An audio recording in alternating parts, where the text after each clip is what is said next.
Hello मेरे प्यारे बच्चों, कैसे हैं आप सभी। आशा करता हूँ सभी फिट होंगे। प्यारे बच्चों, आज की वीडियो में हम लोग एक्सरसाइज 7B का क्वेश्चन नंबर 16 और उसके आगे क्वेश्चन सॉल्व करने वाले हैं।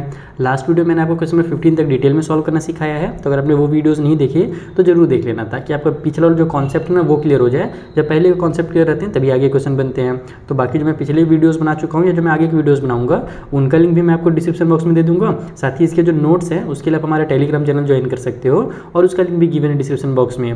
तो देखो 16 वाले क्वेश्चन हमसे बोल रहा है कि ABCD जो आपको दिख रहा है ना, ये क्वाड्रिलेटरल है। ओके, क्वाड्रिलेटरल किसको बोलते हैं? जिसके 4 साइड होते हैं। जिसमें हमसे बोला गया है कि AD और BC इक्वल हैं, ये वाला और ये वाला इक्वल है।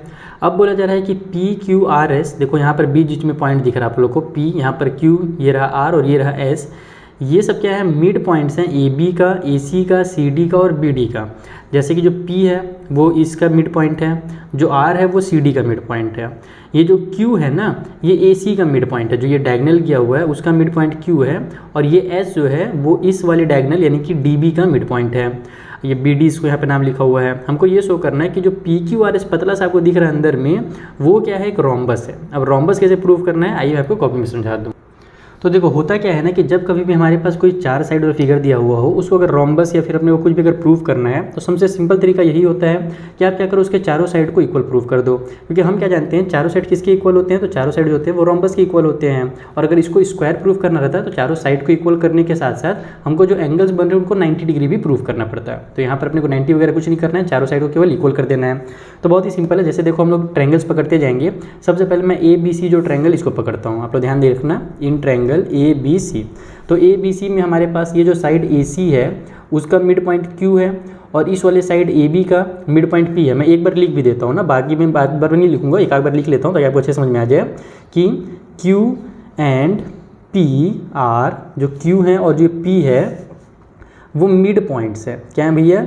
Mid points. क्योंकि हमसे क्वेश्चन नहीं बोला हुआ है किसके किसके मिड पॉइंट्स हैं, तो Q जो है AC का, ऑफ AC, एंड ये जो P है वो AB का। ठीक है, तो अगर हमारा मिड पॉइंट है किसी भी ट्रायंगल में, जैसे इस तरीके से हमारे पास एक ट्रायंगल बना हुआ है, इसमें यहाँ पर मिड पॉइंट है और इन दोनों को मिलाकर के एक लाइन बना हुआ है, तो हम लोग मिड पॉइंट थ्योरम के अकॉर्डिंग क्या जानते हैं कि ये वाला लाइन और ये लाइन आपस में पैरेलल होता है, और ये जो लाइन होता है इसका आधा होता है। तो यहाँ पर पैरेलल वगैरह की जरूरत नहीं है आपको, आप डायरेक्ट लिख सकते हो कि इसीलिए हमारा ये जो PQ होगा, ठीक है, या फिर QP PQ जो लिखना चाहो लिख लो, वो क्या होगा? वो इक्वल होगा हाफ ऑफ BC के। ठीक है, हाफ ऑफ BC, यानी कि इधर वाला जो हमारा साइड है इसका नाम BC है, तो इसके आधा के बराबर हमारा PQ होगा। उसी तरीके से सिमिलरली आप लोग जब देखोगे दूसरे ट्रायंगल में, अभी हमने ABC को पकड़ा था, अब अपन पकड़ते हैं ACD वाले ट्रायंगल को, या फिर इसका नाम ADC रख देते हैं, इन ट्रायंगल ADC।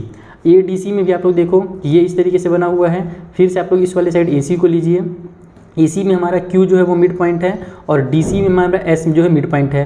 तो ये जो हमारा लाइन बनेगा ये मिड पॉइंट से लाइन बना हुआ है, तो ये थर्ड वाले लाइन के क्या होगा? आपस में पैरेलल हो जाएगा और इसका आधा हो जाएगा। तो यहाँ पर मैं डायरेक्ट लिखता हूँ कि हमारा जो QS है वो इक्वल टू हो जाएगा हाफ ऑफ AD। लेकिन यहाँ पर ध्यान रखना कि हमको BC और AD इक्वल दिया हुआ था, तो हम लोग यहाँ पर इसको ऐसे लिख देते हैं कि जो हमारा QS होगा वो हाफ ऑफ BC भी हो जाएगा, क्योंकि हमको क्वेश्चन में बोला गया था कि जो AD है वो इक्वल है BC के। ओके, ये चीज़ आप लोग यहाँ पे जरूर मेंशन कीजिएगा। तो अब हमारा जो QS है वो भी हाफ ऑफ BC आ गया, PQ भी हाफ ऑफ BC आ गया।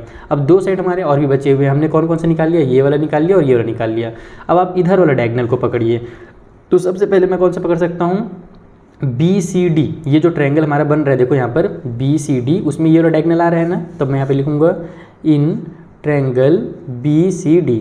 तो BCD के अंदर क्या क्या चीज़ है भैया? तो BCD में भी आप डायगोनल देखो, हमारा ये वाला आ रहा है, BD आ रहा है। अब BD का जो मिड पॉइंट है वो कौन सा है? हमारा R है, और CD वाले का मिड पॉइंट S है। तो इसका मतलब ये जो लाइन बनेगा दोनों मिड पॉइंट्स को मिला करके ये इस वाले लाइन के पैरेलल और हाफ हो जाएगा। तो यहाँ पर आप लोग लिखो कि जो RS है वो इक्वल है हाफ ऑफ BC के। खेल खत्म हो गया, एक ही बार में आ गया। उसी तरीके से दूसरा हमारा इसी डायगोनल को लेना है ना, यही वाला डायगोनल को लेना है। तो एक तो हमारा इधर वाले से बन गया, अब अपन इधर से लेते हैं ABD अगर ट्रायंगल लेंगे तो उसमें भी ये वाला डायगोनल आ जाएगा। तो इन ट्रायंगल ABD ABD के अंदर अगर आप देखोगे, फिर से मैं आपको दिखाता हूँ, हमारा डायगोनल तो अपने को यही वाला लेना है, तो R हमारा मिड पॉइंट होगा ABD में, और जो P है वो भी मिड पॉइंट है इस साइड का। तो ये वाला लाइन और ये वाला लाइन मेरा क्या हो गया, आपस में पैरेलल और हाफ हो गया। ठीक है, मैंने डायग्राम थोड़ा सा अजीब से बनाया इसलिए आपको पैरेलल नहीं दिख रहा होगा, लेकिन मैं बस डायग्राम को इसलिए मैंने थोड़ा सा यहाँ पे चौड़ा किया है क्योंकि बुक में बहुत ज़्यादा पतला था, वो भी थोड़ा सा अच्छे से नहीं समझ में आता आपको ना, इसलिए मैंने थोड़ा सा उसको चौड़ा कर दिया है। तो उसमें आप लोग ध्यान नहीं दीजिएगा, बस समझिए कि जो हमारा PR होगा वो भी इक्वल होगा हाफ ऑफ AD के, और हम लोग जानते हैं कि half of AD equal to हमारा हाफ ऑफ BC होता है। AD और BC दोनों सेम चीज़ें दी हुई थी, तो इसको आप इक्वेशन 1 ले लो, इसको इक्वेशन नंबर 2 ले लो, इसको इक्वेशन नंबर 3 ले लो, 3, और ये वाला जो हमारा इक्वेशन नंबर हम इसको 4 ले लेते हैं।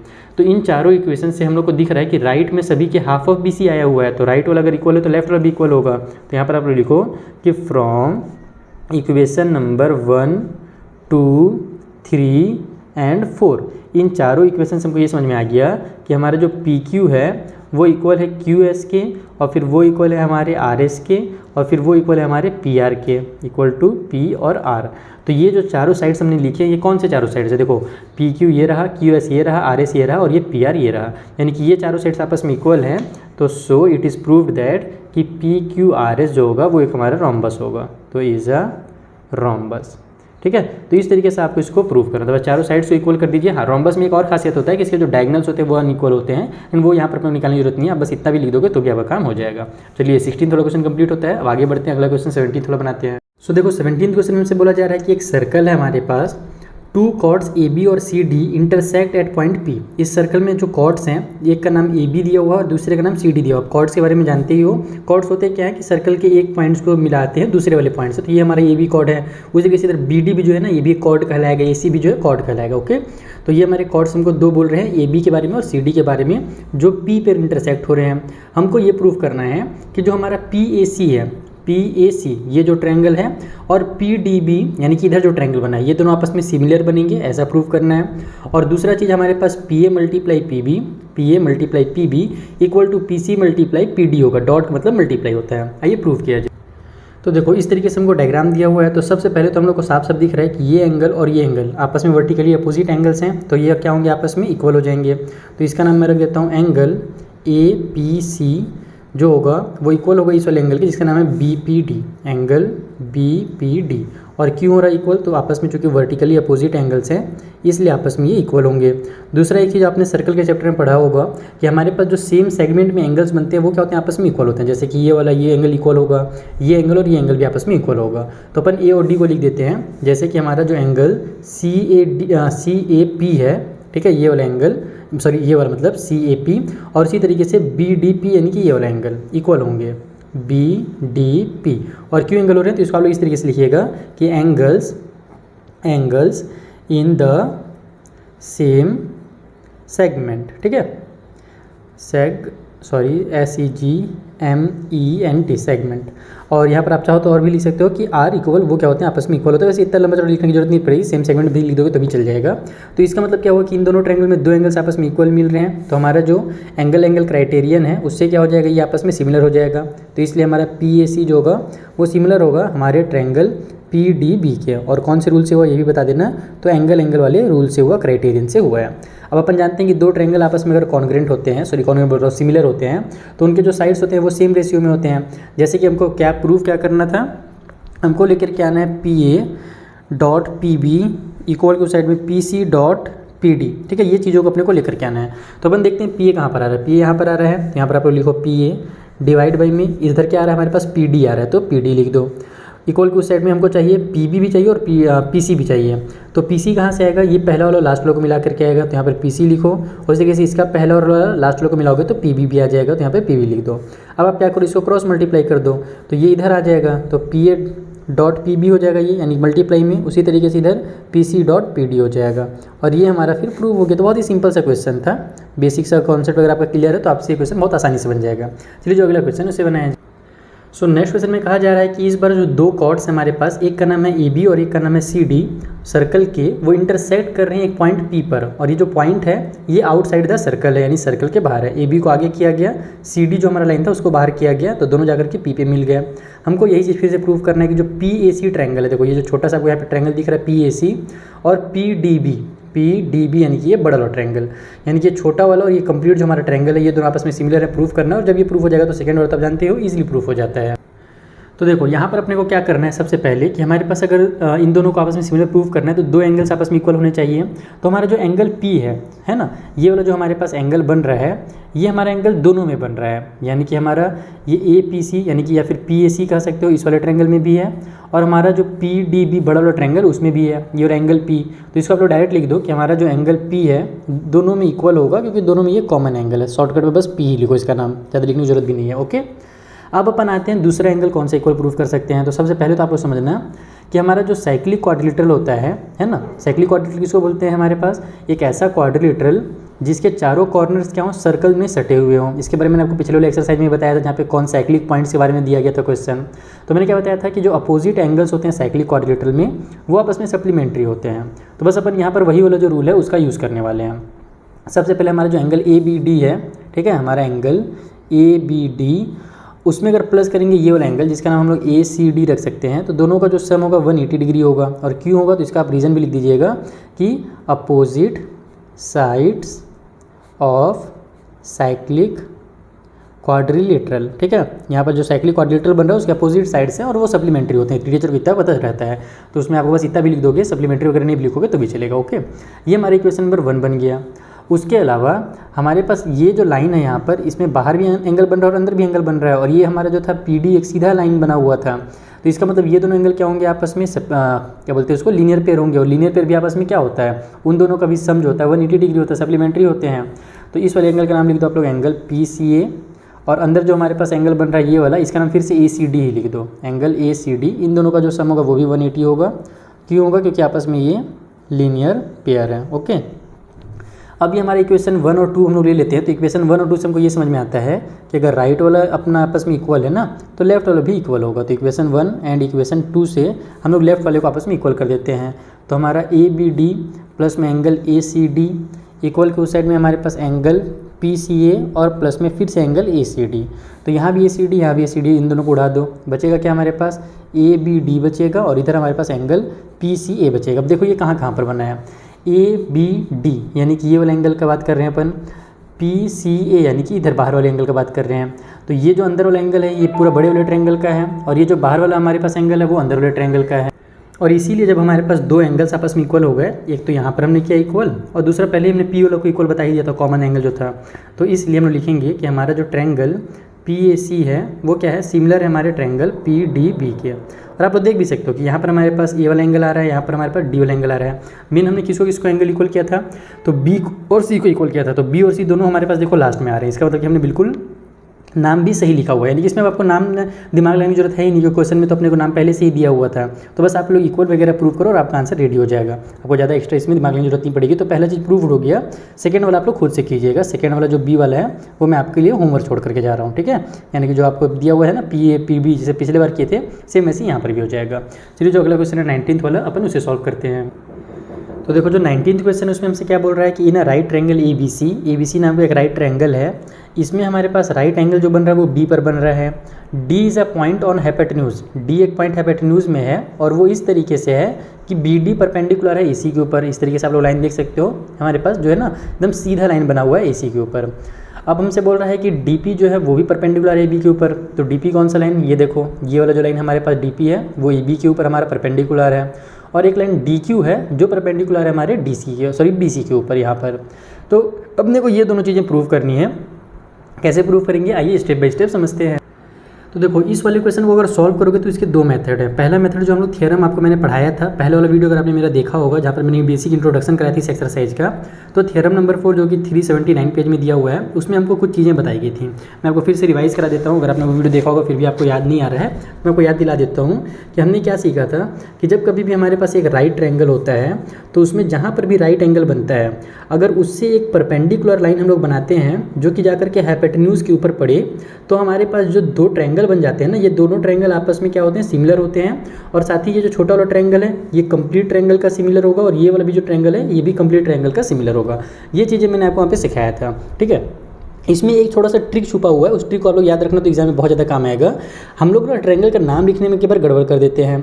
तो जैसे देखो, अगर मैं इस वाले छोटे वाले ट्रायंगल का नाम मैं DBA रख रहा हूँ, यहाँ पर देखना आप लोग DBA रखा है हमने, तो इस वाले ट्रायंगल का नाम DCA हो ही नहीं सकता। ये ध्यान रखना कि अगर आप DBA ले रहे हो तो इधर से DCA नहीं लेना, आप लोग DAC ही लेना, क्योंकि ये वाला एंगल और ये एंगल इक्वल नहीं होता है। ये एंगल हमारा जो होता है ना, यहाँ पर वाले एंगल की इक्वल होता है जब हम उसको प्रूव करते हैं डिटेल में। तो ये छोटा सा एक ट्रिक है कि हम लोग को जो दिखता है वो नाम लिखना ही नहीं है। यानी कि अगर अपन इधर से D से B की तरफ लेफ्ट में गए हैं तो D से C की तरफ नहीं जाएंगे।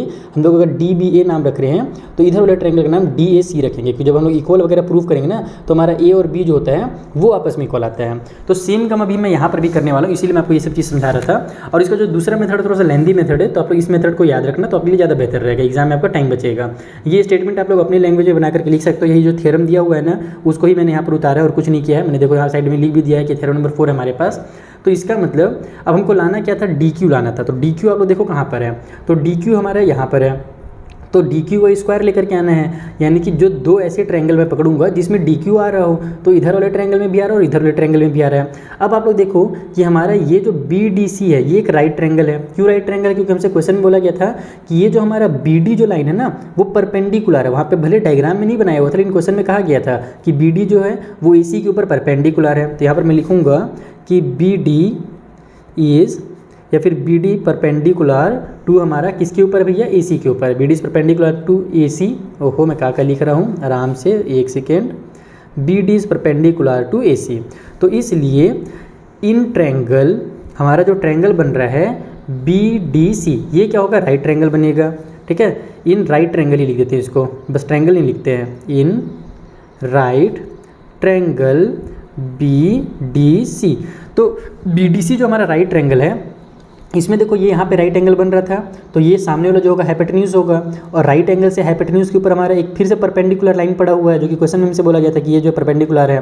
तो इसका मतलब ये दोनों ट्रायंगल हमारे आपस में सिमिलर हो जाएंगे, और ये दोनों ट्रायंगल जो है बड़े वाले ट्रायंगल जो BDC है उसके भी सिमिलर होंगे। तो अपन इन दोनों को आपस में सिमिलर लेते हैं। ये वाला थ्योरम हमने यहाँ पे लिख ही दिया है, तो बस उस थ्योरम का यूज़ करना है, और हमको ट्रायंगल का बस नाम लिखने में सावधानी बरतनी है। तो सबसे पहले अगर मैं इस वाले ट्रायंगल का नाम रखता हूँ CQD, क्या रखा मैंने नाम, ट्रायंगल CQD रखा, तो ये सिमिलर किसके होगा, तो मैंने जैसे कि आपको बताया कि अगर आप इधर से CQD आ रहे हैं तो इधर से BQD बिल्कुल मत रखना, आप D से शुरू करना, DQB रखना, तब वो सही होगा। तो यहाँ पर ट्रायंगल DQB हमारा बेसिक से एक ट्रिक है छोटा सा, बस ये आप लोगों ने दिमाग में फिट कर लीजिए। ठीक है, तो अगर हमारा ये दोनों ट्रायंगल सिमिलर हो गया तो बस आपका जो आंसर फट से आ जाएगा। यहाँ पर हमारे पास CQ है, यहाँ पर हमारे पास DQ है, तो आप लोग लिख दो। CQ को मैं QC लिख देता हूँ ना, क्योंकि क्वेश्चन में इसका नाम QC दिया हुआ है, तो ये मैंने लिखा QC और डिवाइड बाई में DQ।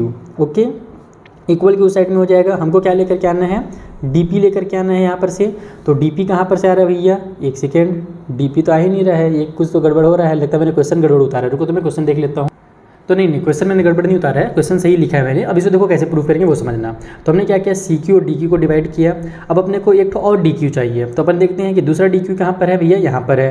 तो यहाँ पर से मैं DQ को लिखूँगा, तो अगर मैंने ये लास्ट के दो वाले लिखे हैं तो मुझे ये लास्ट का QB को लिखना पड़ेगा, तो यहाँ पर मैं QB लिख देता हूँ।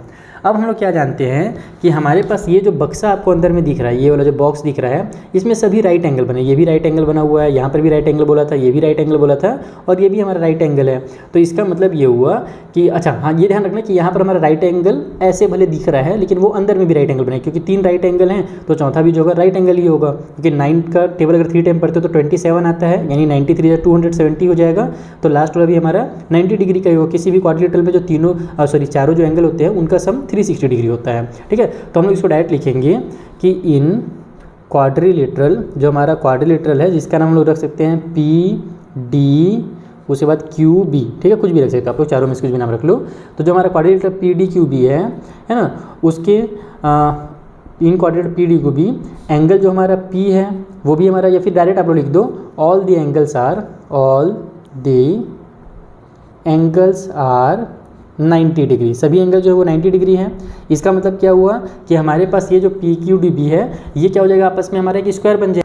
सॉरी, स्क्वायर बोल रहा हूँ, रेक्टेंगल होगा, क्योंकि हम जानते हैं रेक्टेंगल के जो चारों एंगल्स होते हैं वो आपस में इक्वल होते हैं, और स्क्वायर में भी चारों एंगल इक्वल होते हैं, लेकिन उसके लिए हमारे पास चारों साइड्स को भी इक्वल प्रूव करना पड़ेगा, तो उतना टाइम नहीं है। हम लोग क्या करेंगे, केवल इसको रेक्टेंगल बोल देंगे कि हमारे पास ऑल एंगल्स आर 90 डिग्री। सो हमारे पास जो PDQB हमने जो नाम लिखा है वो क्या होगा, वो एक रेक्टेंगल होगा, इज़ अ रेक्टेंगल। ठीक है, तो अगर ये हमारा रेक्टेंगल, तो हम लोग क्या जानते हैं, रेक्टेंगल के अपोजिट साइड्स होते हैं आपस में इक्वल होते हैं, यानी कि जो पी बी होगा और यहाँ से मेरा जो डी क्यू होगा वो आपस में इक्वल होगा। तो यहाँ पर मैं लिखता हूँ P B equal to D Q, and हमारा दूसरा कौन सा, तो ये बी क्यू और ये जो डी पी है ये भी आपस में इक्वल होगा। तो ये लिख दो आप लोग, B Q is equal to D P. तो अब हम लोग देखते हैं कि बी क्यू कहाँ पर आ रहा है ना, तो देखो यहाँ पर आ रहा है, और ये डी पी की जगह पे अपन, हाँ डी पी दिया हुआ था क्वेश्चन में, तो डी पी रहने देते हैं। तो अब ये जो हमारा इक्वेशन था यहाँ पर, नाउ हमारे पास जो Q C divide by D Q था, इसको तो ऐसे ही रहने देते हैं, क्यू सी डी क्यू को जरूरत है अपने को। इधर हमारे पास क्या है, डी क्यू है, तो उसके बदले में भी डी क्यू रहने दो। बस नीचे में हम लोग ये जो क्यू बी है ना, तो क्यू बी का वैल्यू हमने भी क्या निकाला, डी पी निकाल दिया, तो यहाँ से आप लोग डी पी लिख दो, बस इतना ही करना है।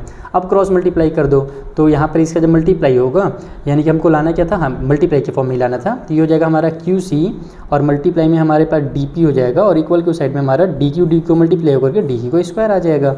और यही तो अपने को लेकर के आना था, इसको लेफ्ट में लिखा हुआ था और इसको राइट में लिखा हुआ है, तो आप लोग इतना भी लिखोगे तो भी चलेगा। तो इस तरीके से पहला पार्ट है वो आपका प्रूव हो जाता है, और अगर आपने पहला पार्ट प्रूव कर दिया तो सेम उसी तरीके से आपका दूसरा पार्ट भी प्रूव होगा। ये समझाता हूँ। तो देखो सेकंड वाला में अपने को ये प्रूव करना है, डीपी लेकर के आना और डीपी का स्क्वायर लाना है। तो अपन देखेंगे इस डायग्राम में डीपी कहाँ पर बना है, तो डीपी यहाँ पर बना हुआ है, यानी कि मुझे इन दोनों ट्रायंगल का यूज़ करना पड़ेगा। तो जैसे मेरा B D C right triangle था, उसी तरीके से बी डी ए, या फिर जिसका नाम आप ए बी डी रख सकते हो, ये भी क्या होगा, हमारा राइट ट्रायंगल होगा, क्योंकि यहाँ पर हमारा 90 डिग्री बन रहा है। यहाँ पर लिखो in right triangle A B D, A B D के अंदर वही वाला थ्योरम हम लोग फिर से यूज़ करेंगे, और हमारे पास जो दो ट्रायंगल बन रहे हैं इनका यूज़ करेंगे, अंदर वाले दो ट्रायंगल का। फिर से ट्रायंगल का नाम लिखने में ध्यान देना, मैं इसका नाम अगर ए पी डी रखता हूँ, अगर मैं ट्रायंगल ए पी डी रखता हूँ, तो दूसरे का ट्रायंगल का नाम मैं बी पी डी नहीं रखूँगा, मैं क्या रखूँगा, डी पी बी रखूँगा। यही हमारा ट्रिक है। यहाँ पे लिख दो आप लोग डी पी बी, और ये दोनों ट्रायंगल का आपस में सिमिलर हो गए। तो फिर से बस यही वाला आप लोग रेशियो बना दो। हमारे पास ए पी है, इधर डी पी है, तो लिख देता हूँ मैं ए पी डिवाइड बाई में डी पी, इक्वल को उस साइड में फिर से अपने को डी पी चाहिए, तो डी पी यहाँ से निकल करके आएगा वो एक बार और, तो हम लोग यहाँ पर लिखते हैं डी पी, ठीक है, पी डी के बदले में, और इधर से फिर अपने को ये बी पी लिखना पड़ेगा। तो डिवाइड बाई में बी पी या पी पी क्या है यार, हाँ पी बी जो है वो लिख दो आप लोग। अब यहाँ पर हमारे पास हम लोग लेकर के आना था डी पी, तो डी पी का तो स्क्वायर हो जाएगा। ये ए पी है हमारे पास, वो भी चलेगा। पी बी के बदले में डी क्यू हमको लेकर के आना है, तो डी क्यू और पी बी आपस में इक्वल थे क्या, तो देखते हैं अपन। देखो यहाँ पर पी बी और डी क्यू हमने पहले ही आपस में इक्वल प्रूव कर रखा है, तो इसका मतलब ये हुआ कि हम लोग यहाँ पे लिखेंगे A P divide by D P, equal को साइड में तो डी पी है ही, और पी बी के बदले में अपन लिख देंगे डी क्यू, या फिर हाँ डी क्यू दिया हुआ क्वेश्चन में, और साइड में बता भी देंगे कि जो पी बी है वो इक्वल है डी क्यू के, इसीलिए हम लोग इसको आपस में इक्वल किए हैं। बस क्रॉस मल्टीप्लिकेशन कर दो आप लोग फिर से, तो ये हमारा डी पी इधर जाकर मल्टीप्लाई हो जाएगा, इधर हमारा A P multiply D Q हो जाएगा, और इक्वल के साइड में डी पी का स्क्वायर हो जाएगा। और यही तो अपने को लेकर के आना था, डी पी का स्क्वायर लेकर के आना था, वो हमने ले आया। इक्वल के साइड में हमारे पास डी पी और ए पी लेकर के आया, सो डी क्यू और ए पी लेकर आया, तो डी क्यू और ए पी आ गया। आप लोग चाहो तो जैसे क्वेश्चन में दिया हुआ है वैसे भी लास्ट में लिख सकते हो, अगर नहीं भी लिखोगे तो भी चलेगा, बाकी लिख देना तो ज़्यादा अच्छा लगता है टीचर को। तो इस तरीके से आपको जो 19th का बी पार्ट है वो भी कंप्लीट होता है। तो ये मैंने आपको ईजी मेथड बताया है। इसका टफ मेथड जब बनाना चाहो तो आप लोग इसका जो सॉल्यूशन बुक में दिया हुआ रहता है ना, वो आप सॉल्यूशन देख करके भी हेल्प से अपने टीचर के बना सकते हो, ठीक है। बाकी आपको अगर लगेगा कि नहीं सर वही वाला मेथड बता दीजिए, तो मुझे कमेंट कीजिएगा। अगर ये हमारा एक्सरसाइज जल्दी से कंप्लीट हो जाएगा तो मैं फिर आपको वो भी मेथड बता दूंगा। चलिए 20 वाला क्वेश्चन सॉल्व करते हैं। सो अब आते हैं लास्ट क्वेश्चन 20 नंबर वाले में, जहाँ पर हमारे पास जो क्वेश्चन दिया हुआ है ना, ये 2019 में आ चुका है, ध्यान रखिएगा। तो इंपॉर्टेंट क्वेश्चन, इस टाइप से क्वेश्चन आ सकते हैं। इसमें हमें बोला जा रहा है कि ए डी और पी एम जो है वो इस ट्रायंगल ए बी सी के और पी क्यू आर के मीडियंस हैं। ओके, मीडियंस मतलब जो दो पार्ट में उसको डिवाइड करते हैं। जहाँ पर हमारे पास बताया जा रहा है कि ए बी सी जो ट्रायंगल है वो पी क्यू आर के आपस में सिमिलर भी है। तो आपको ये प्रूव करना है कि A B divide by P Q जो होगा वो इक्वल होगा A D divide by P M के। आइए मैं डायग्राम के थ्रू आपको समझाता हूँ कि कहाँ पर कौन सी चीज़ें लाइक करती हैं। तो देखो यहाँ पर मैंने डायग्राम बना लिया है, आपको दिख रहा होगा ए बी सी हमारा ट्रायंगल है, जिसमें ए डी जो है ये इस ट्रायंगल का मीडियन है, यानी दो बराबर पार्ट में डिवाइड कर रहा है। उसी तरीके से पी क्यू आर हमारा ट्रायंगल है, उसमें पी एम जो है वो मीडियन है, ठीक है। हम लोग से बोला गया है A D P N median है हमारे पास, तो हमने लिख लिया। मीडियन का काम क्या होता है कि दो बराबर डिवाइड करता ही है, साथ ही साथ ये इस तरीके से थर्ड वाले साइड के ऊपर पड़ता है कि हमारा ये जो बड़ा वाला साइड है ना वो बराबर बराबर दो पार्ट में डिवाइड हो जाता है। यानी कि ये जो बी सी है ना वो क्या हो जाएगा, वो इक्वल हो जाएगा हमारे 2BD के, यानी कि हम लोग इसको BD का हम लोग डबल कह सकते हैं, या फिर आप लोग इसको ऐसे भी लिख सकते हो कि जो हमारा BD और DC है इसको ऐसे लिखो, आप लोग ज़्यादा अच्छा ऐसे रहेगा। BC इक्वल टू हमारे पास CD, BC जो है वो CD के बराबर है, और दोनों जो होंगे वो पूरे जो मेरा अरे यार मैं क्या लिख रहा हूँ, बी सी कहाँ से आ गया, एक बी डी आएगा और एक सी डी आएगा। एक सेकेंड ना, देखो ये जो बी डी है और ये जो सी डी है ये बराबर है, और ये दोनों जो है ये कंप्लीट के आधा है, यानी कि पूरा अगर अपन लेते हैं कंप्लीट को अगर बी सी मानते हैं तो बी सी का आधा है ये दोनों, इसीलिए आपस में बराबर है। उसी तरीके से ये क्यू एम और ये जो आर एम है ये भी आपस में बराबर है। Okay, Q M is equal to R M, और ये दोनों कितने बड़े होंगे, तो क्यू आर के आधे होंगे, तो यहाँ पर लिख दो आप लोग हाफ ऑफ क्यू आर। इतना क्लियर हो गया। अब हम लोग चलते हैं, देखो अगर हम लोग को ये प्रूव करना है जहाँ पर ए बी और पी क्यू आ रहा है, तो पी क्यू और ए बी तो ठीक है साइड है, लेकिन ए डी और पी एम भी आ रहा है ना, ए डी ये बीच वाला आ रहा है और पी एम ये बीच वाला आ रहा है। तो हम लोग को क्या करना पड़ेगा कि पहले इन दोनों ट्रायंगल को, जो कि हम लोग को सिमिलर दिया हुआ है, तो उससे कुछ चीज़ें निकालनी पड़ेंगी। जब कुछ चीज़ें हम निकाल लेंगे तब फिर हम ये छोटे ट्रायंगल में आएंगे। हम लोग से क्वेश्चन में पहले ही से गिवन है कि हमारा ट्रायंगल ए बी सी जो है वो क्या है, सिमिलर है हमारे ट्रायंगल पी क्यू आर के। तो अगर ये सिमिलर है तो इसका जो साइड ए बी होगा वो डिवाइड बाई हमारा पी क्यू होगा, ये वाला साइड और ये साइड वो इक्वल होगा इस वाले साइड के, यानी कि ए सी डिवाइड बाई पी आर के, और फिर वो इक्वल होगा हमारे इस वाले साइड के, तो बी सी डिवाइड बाई नीचे वाला क्यू आर के। ओके, इतना क्लियर है, ये आपस में प्रोपोर्शनल होंगे। और अगर तीनों साइड से हमारे प्रोपोर्शनल निकल करके आ रहे हैं, इसका मतलब कि हमारा जो एंगल ए है वो इक्वल है हमारे एंगल पी के, उसी तरीके से हमारा जो एंगल बी है वो इक्वल हो जाएगा हमारे एंगल क्यू के, और हमारे पास जो एंगल सी है वो भी इक्वल हो जाएगा हमारे एंगल नंबर आर के। ओके, इतना क्लियर हो गया। अब अपन इसको पकड़ते हैं, ठीक है। यहाँ पर से हम लोग चीज़ों को जोड़ने की कोशिश करते हैं। जैसे कि हमारे पास ए बी और पी क्यू तो अपने को लेकर के आना ही था, तो इसको तो ऐसे ही रहने देते हैं, A B divide by P Q ही रहने देते हैं।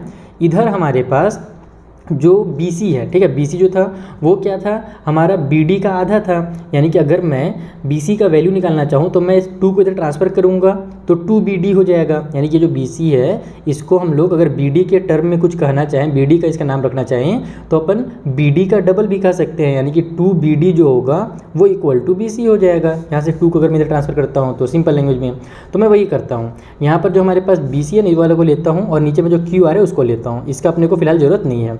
तो यहाँ से हमारे पास हो जाएगा ये AB divide by PQ equal to BC के बदले में जैसे मैंने बताया 2BD हो जाएगा, और सेम टू सेम उसी तरीके से QR के बदले में देखो QR जो था वो हमारे QM का, ये कंप्लीट QR जो है ना, वो QM का हमारे पास क्या हो जाएगा, डबल हो जाएगा। तो यहाँ पर हम लिखेंगे 2QM, यहाँ से 2 से 2 को कैंसिल कर दो। तो अब हमारे पास अगर अपन इस छोटे वाले ट्रायंगल में देखते हैं, इन ट्रायंगल ABD, ठीक है, कौन सा ट्रायंगल पकड़ा अपने ने, अब ये वाला छोटा वाले में पहुँच गया अपन, और PQM में पहुँचते हैं, एंड ट्रायंगल PQM। तो इन दोनों ट्रायंगल में हमारे पास क्या क्या चीज़ें इक्वल हैं। तो पहला तो हमारा जो एंगल B और एंगल Q है हमने पहले यहाँ पर निकाल दिया है कि इक्वल है, तो यहाँ पर आप लोग लिख दो angle B equal to angle number Q, ये एक चीज़ हो गया। और फिर इनके जो हमारी इंक्लूडिंग साइड्स हैं, यानी कि ये दो एंगल से जो जुड़े हुए साइड हैं, जैसे इसका AB हो गया, इसका PQ हो गया, इसका BD हो गया और इसका QM हो गया, तो ये दोनों भी आपस में सिमिलर हमने यहाँ पर निकाल ही चुका है कि आपस में ये प्रोपोर्शनल हैं।